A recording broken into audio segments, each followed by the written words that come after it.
Nachádzame sa v reedukačnom centre Tornaľa a rada by som privítala v našom podcaste Je nás počuť pani psychologičku, ktorú by som rada poprosila, aby sa nám predstavila a teda aj povedala, či súhlasí s tým, aby sme nahrávali. Rebeka Bodolová, dobrý deň a súhlasím. Ďakujem pekne a ja by som teda prešla hneď k prvej otázke. Ako sa môže stať, že sa dieťa, alebo teda mladý človek môže dostať do takéhoto zariadenia? Tak teda dieťa sa môže dostať aj na dobrovoľný pobyt, hej, že zákonný zástupca proste povolí, alebo chcel by, aby sem prišiel jeho dieťa. Určite sú tam nejaké výchovné problémy alebo kriminálne činnosti toho dieťaťa. Mali sme tu už dieťa, ktorý, keď sem prišiel, má 16 rokov, mal 18 priestupkov. Hej, takže, no a je to veľmi ťažké, lebo oni už vychádzajú z takéhoto prostredia, kde je to normálne. Mali sme to dieťa, ktoré si myslel, že keď bude predávať drogy a priniesie mamke domov peniaze, tak on bol za to vlastne aj pochválený ze strany matky. Takže dieťa donieslo naspäť domov peniaze z toho, že predáva drogy a matka pochválila a tu sme normálne, že rok, či neviem koľko, 2 roky to trvalo, kým vlastne on pochopil, že nie, toto je zlé, že toto by sa nemalo robiť. Takže pre nich je to úplne normálna vec, že spravia nejaké krádeže napríklad v Tesku alebo lúpeže. Oni v tom nevidia ani žiadne zlé, proste oni sú za to aj pochválení niekedy aj doma, takže rôznymi formami môžu sem prísť. Sú tu aj deti, ktorí vlastne by sem ani možno nepatrili. Hej, lebo rodičia zanedbali starostlivosť už veľmi skoro v útlom veku a išli z decáku do diagnostického centra, z diagnostického centra do decáku, potom z decáku do zariadenia reedukačného centra a potom do ďalšieho a proste oni takto putujú po celom Slovensku a nemali by tu čo robiť, ale nemajú sa kde vrátiť. Hej? Už nemajú proste domov, takže bohužiaľ ostali tu na. A ako je to potom, keď dovršia vek 18 rokov, takéto deti napríklad, ktoré celý život putujú? Tak niektorí sa vrátia domov, niektorí sa vrátia ku nejakým kamarátom, kamošom, keď majú už nejakého plnoletého, ktorý by sa vedel postarať, alebo už má nejakú domácu adresu, kde by sme ho mohli poslať. Alebo ešte máme domov na polceste. To je taká primeraná možnosť, hej, kde ešte tam aj pomáhajú aj tie sociálni pracovníci nájsť nejakú robotu pre nich, alebo proste finančne im pomáhajú nejako šporiť, lebo máme tu aj takých chlapcov, ktorí dostanú tú jednorazovú odmenu od nás, alebo proste viete čo, myslím, tých 1000, neviem koľko eur. To je akoby nejaká suma, ktorá sa dostane na záver. Áno, podporu vlastne. Áno, od štátu na osamostatnenie.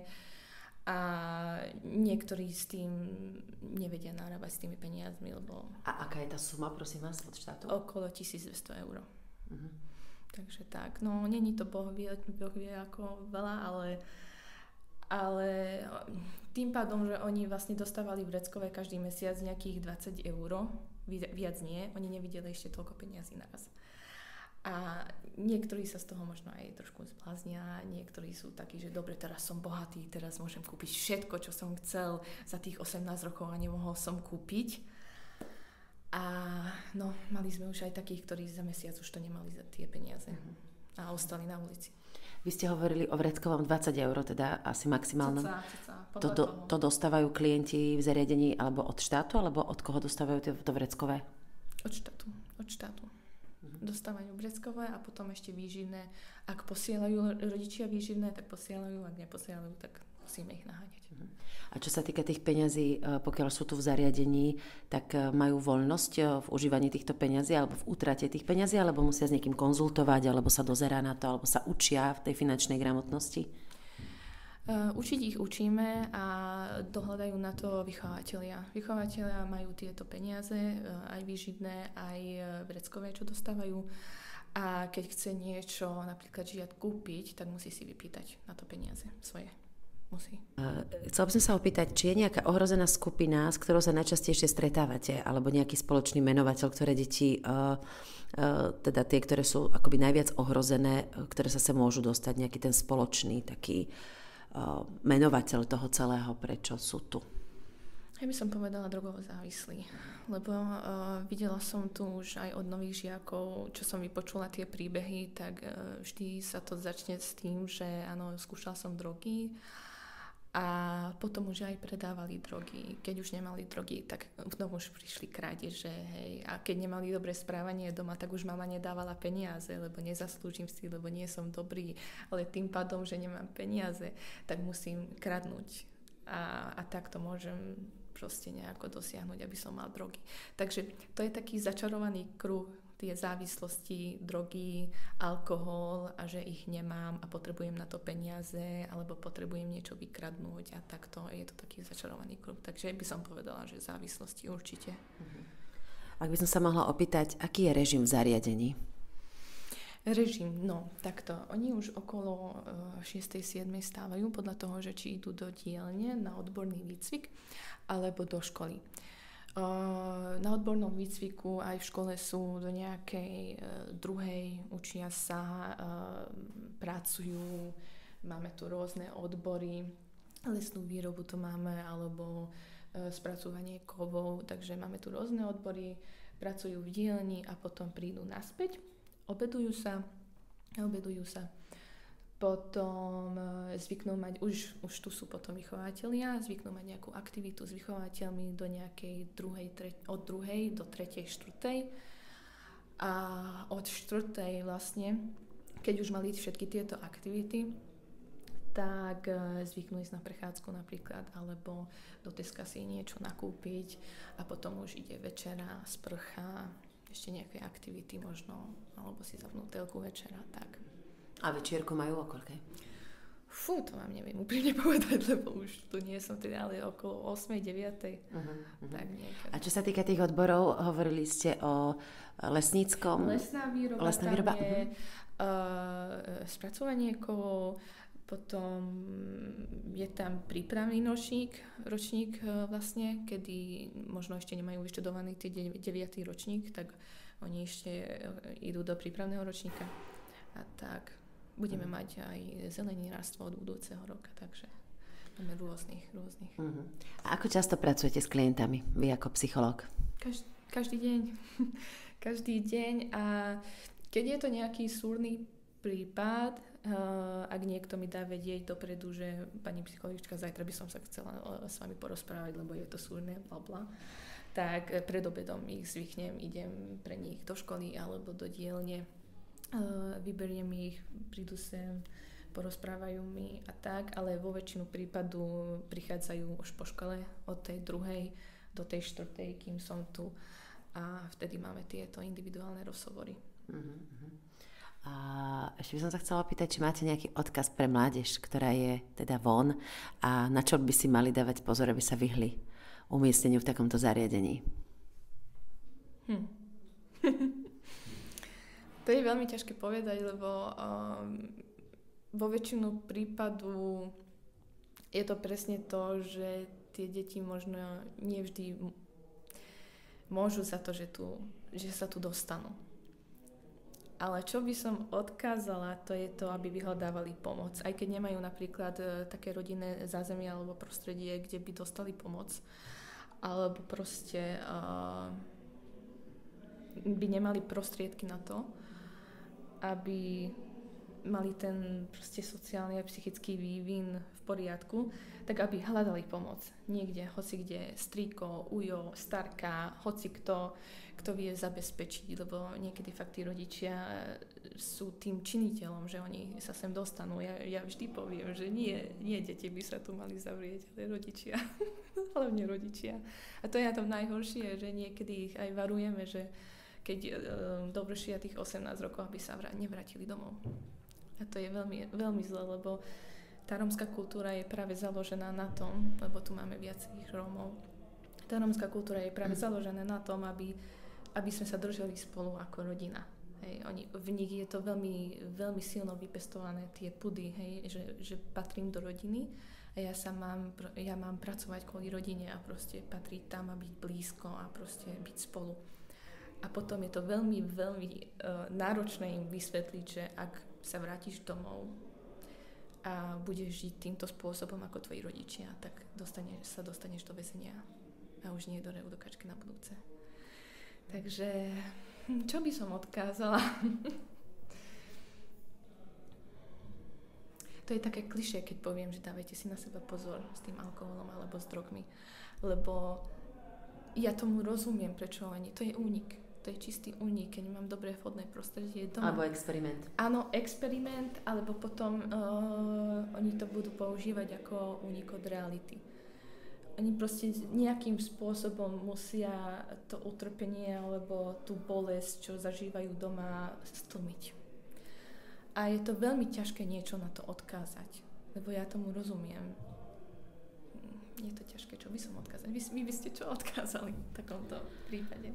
No, asi presne to klišé, čo ste hovorili, dávajte si na seba pozor a uvedomujte si, že máte zodpovednosť za vlastný život len vy sami. To hej. A že vlastne niekedy ani tá partia, často teda nikdy vás nezachráni. Hej. Ale to je také, viete čo, to je také kruté od 15-ročného žiadať to, aby mal zodpovednosť za seba. Kedy sme boli my zodpovední za svoj život? No, tam asi by bolo skôr potrebné možno, že aby nejakými nástrojmi aj tí rodičia, ktorí majú deti umiestnené, aspoň tí rodičia, keby to boli, ktorí majú deti umiestnené, alebo je tam nejaký zápis, že teda sa tam niečo deje, čo nie je v poriadku a vieme, že deti väčšinou nasledujú ten vzor, ktorý vidia doma. Môžeme hovoriť niečo iné, keď sa správame inak, tak stále to budú len odpozerávať ten vzor. Aby aj s nimi nejaká práca bola, prípadne aby tam bol nejaký vývoj zaznamenaný, aby si aj oni zaslúžili, že naspäť tie deti prídu, že dostanú na nich možno nejaké tie dávky a aby vlastne prvýchova prichádzala aj tam, alebo došlo k nejakým zmenám aj tam.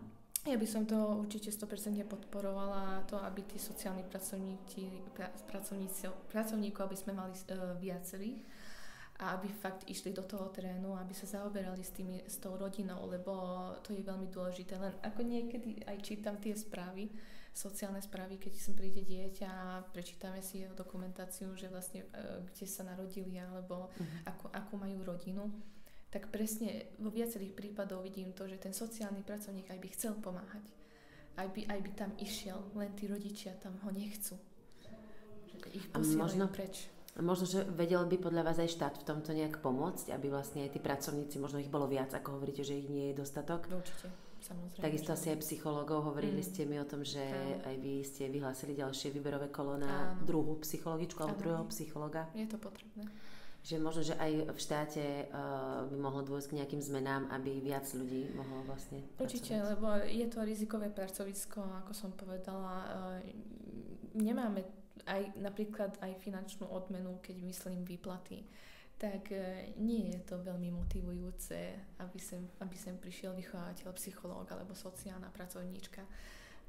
Až tak nie sme dobre zaplatení. V akej škále, aspoň aby sme nemuseli byť úplne že konkrétni, sa nachádzajú tieto výplaty? 1000, 100 000, 400. V čistom už, hej. No, tak. Akože naše pomery, gamerské pomery, je to celkom slušná výplata. Ale keď rozmýšľaš nad tým, že aj ja niekedy, tu som bola napríklad mimo pracovného času o 7:00 v nedeľu, lebo dieťa dostal amok. Ale to mi nie je preplatené, lebo ja stále nemám pohotovostný príplatok. A vlastne vy si asi nevyberiete vo vašom zamestnaní, že kedy, od ktorej do ktorej bude dieťa mať problém, ktorý chce konzultovať a kedy už nie. A keďže vlastne sa bavíme o deťoch navyše, tak naozaj potrebujú starostlivosť 24/7, ako sa hovorí. Presne tak. Tak ja vám ďakujem veľmi pekne za rozhovor a prajem veľa šťastia teda nám všetkým. Ďakujem. A ja ďakujem.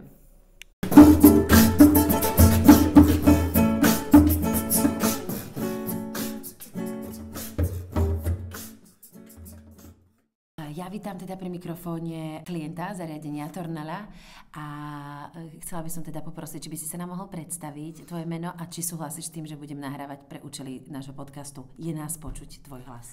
Tak ja som Martin Kováč a jasne súhlasím s nahrávaním. Ďakujem pekne. Ja by som sa chcela opýtať, prečo si tu? Pre záškoláctvo a pre drogovú činnosť. A ako dlho si tu? Už som tu mesiac. Aj taký týždeň. Spravil by si niečo inak, ak by si mohol vrátiť čas? No jasne, že áno. Aby som sa senka nedostal. A čo by to bolo? Kde by bola tam ten bod toho zlomu, že urobím vec inak, rozhodnem sa inak? Asi s partiou, aby ma neťahla trošku viac dole a bol by som asi trošku inde, keby nepadnem do toho. Takže tvoj príbeh, ak by si nám ho vedel možno bližšie povedať, ak by si teda chcel o tom hovoriť, ak povieš, že nie, tak je to úplne v poriadku. A je aký ten tvoj príbeh? Tak môj príbeh je taký, že jedného krásneho dňa som sa rozišiel s priateľkou a začal som s drogami a už to šlo dennodenne a potom sa dostalo aj k dealovaniu. Takže tam to skončilo a zatvorili ma sem. A ak by som sa ťa mohla ešte opýtať, čo ti to vzalo, že si vlastne tu? Hovoril si o tom, že si prišiel o priateľku a čo ešte ti to vzalo, to, že si zostal v tomto zariadení? Tak veľa voľného času, slobodu a asi veľa zážitkov, ktoré mi ušli. A je aj niečo, čo ti to dalo? Tak dalo mi to, že si viacej vážim akože svoju voľnosť a právo rozhodovať a tak ďalej. Lebo teraz to mám určené mojimi vychovateľmi. Vedel by si mi povedať niečo aj o tom vašom režime, aký to máte? Ako to vlastne ty prežívaš ako klient, ktorého sa to priamo týka? Tak je to ten istý stereotyp dookola. Stále to isté robíme. Ráno vstaneme, raňajky, škola, aktivita, večera a spať. To isté dookola. Máte aj nejaké vychádzky alebo možno nejaký voľný čas, ktorý môžete nejak tráviť, ako chcete vy, alebo je všetko organizované? Skoro všetko je organizované a vychádzky sú až po mesiaci, keď tu strávite pobyt. A ty si spomínal, že si tu mesiac. A ostáva ti ešte koľko? No, už by som mohol ísť vonku, lenže som urobil maličký prešlap. Som prepašoval peniaze, tak mi dali trest 3 týždne. Nemôžem ísť vonku. Týždeň nemôžem mať nákupy a nemôžem ani volať.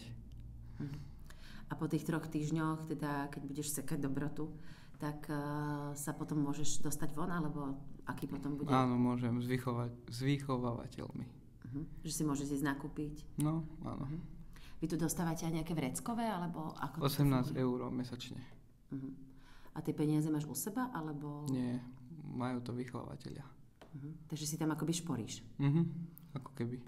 A po akom čase si môžeš tie peniaze zobrať? Až keď opustím centrum. A ty si dostal nejakú výmeru, že na ako dlho máš byť v tomto zariadení? Od súdu som dostal pol roka.